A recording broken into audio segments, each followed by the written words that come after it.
जोंनि ओनसोलाव रायजो मोनाखै नंगौ नाथाय जाय मुवाफोरखौ जाय बेसादफोरखौ जाय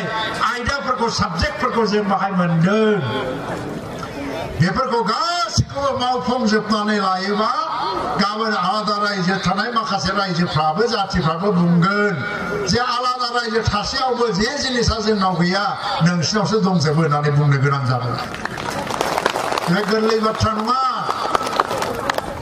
आं दाखालिबो बुंदों मोनसे हारि मोनसे समाजा समजों खारफानो रोंनांगौनो समजों खारफानो रोङाबा गाग्लिनो होननानै बुंदों हाखराव गाब्र'यो आं सानो मा एनडिएफबिनि मोनब्रैबो ग्रुपआ बे समाव गोजोनखौ हास्थायनानै सरकारजों सावरायनानै गोजोननि सुक्ति खालामनायनि बाथ्राखौ सानखांनो रोङामोनबा गावनो गाव सानखांनानै लानो रोङामोनब्ला आरो बे सुक्तिया दिनैनि दिनाव जायामोनब्ला राजनैतिक भाबै माबा मोनसे गिदिर गोरोन्थि जालांसिगौमोन हयतोबा दाखालिबो बुंदों आङो समा बारे बारे एखे थाया दिनै जाय भारत सरकारा जोंजों सुक्ति खालामदों बे सुक्तिखौनो जों दिनै खालामोमोनबा फैगौ 5 बोसोराव हयथ' बेबायदि सुक्तिखौ खालामफिननाय नंलामोनबो जानोबो हागौ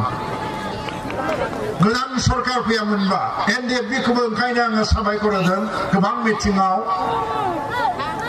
शान्तिनि थाखाय गाबखांनाया बिथांमोनाव गावसिनावनो फैदों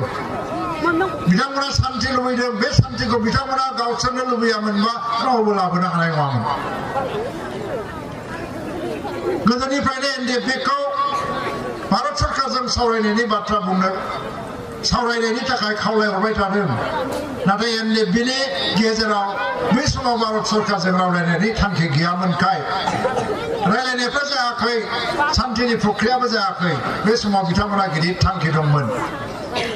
बिएनटि सुक्ति जादोंमोन 2003 सनाव होमबाबो भारत सरकारा बुंदोंमोन बे सुक्तिजों एनडिएफबिखौ लाबोफानो हायो ना हाया जों होनदोंमोन बे समाव आंबो दंमोन हायोबा नोंथांमोना बुंनानै लाबो रायलायनानै लाबो भारत सरकारा उनाव बुंदों जों हानाय नङा दानो खारन बे समाव एनडिएफबिया मोनसे गिदिर थांखि दंमोन संग्राम जाबोबाय मानसि थैबोबाय बेसेबांबा बोसोर थांनायनि उनाव दिनै बे समा बे सुजुगा फैनायखौ जे जोङो सुजुग हिसाबै लानो रोंदों बेखौ जोङो एनडिएफबिखौ साबायखर नांगोन मानो होननानै बुङोबा गोजोन सुक्तिखौ लुबैनानै बिथांमोना गावनो गाव बुजिनानै सिगां बोआमोनबा बे गोजोन सुक्तिया जानाय नङामोन लोगोसेनो दुलाराय बर' फरायसा आफादा बे गोजोन सुक्तिखौ लाबोनायाव भारत सरकार आसाम सरकारजों जेरैबायदि रायलायलांनांगौ गणतान्त्रिक पर्यायाव डेम'क्रेटिक पर्यायाव मानो होनबा एनडिएफबिजों रायलायनाया मोनसे लेभेलाव जायो आरो एबसुजों रायलायनाया मोनसे लेभेलाव जायो बे रायलायनायखौ दुलाराय बर' फरायसाफोरा दैदेनलांबाय थादों लोगोसेयैनो सुक्ति जानाय समाव मोनब्रैबो एनडिएफबिखौ लोगो नांहोनानै जयै सुक्ति खालामहोनो हानायाबो बिराद गिदिर मोनसे देरहासारनाय बेनिखायनो दुलाराय बर' फरायसा आफादखौ जोङो साबायखर होनो गोनां जागोन दा बे देरहासारनायखौ जोङो जाफुंहोनांगौ आरो जाफुंहोनांगौ नामा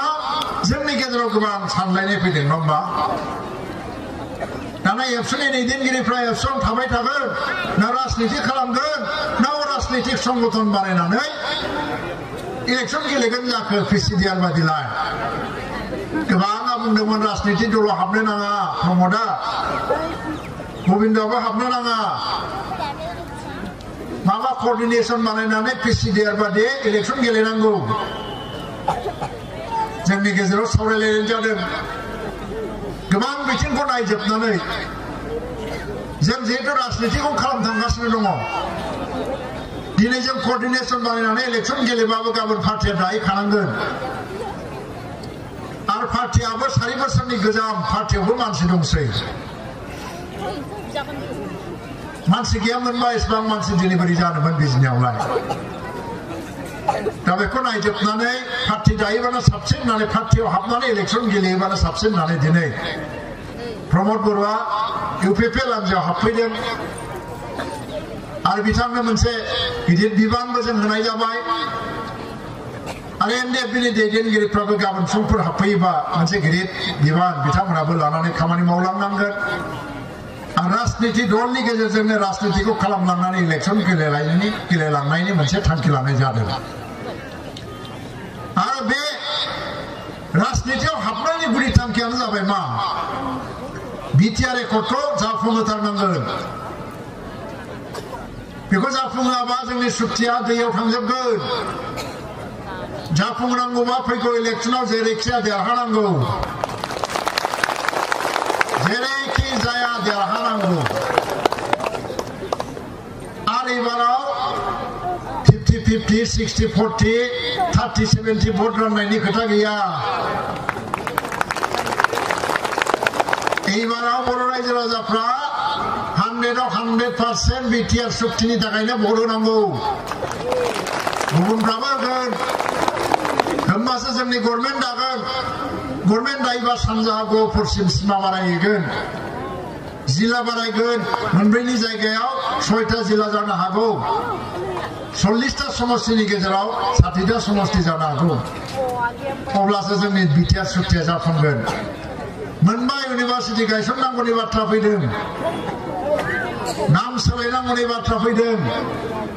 1500 कोटी टाका फैगोननो दिल्लीनिफ्राय फाइनान्सियेल पेकेज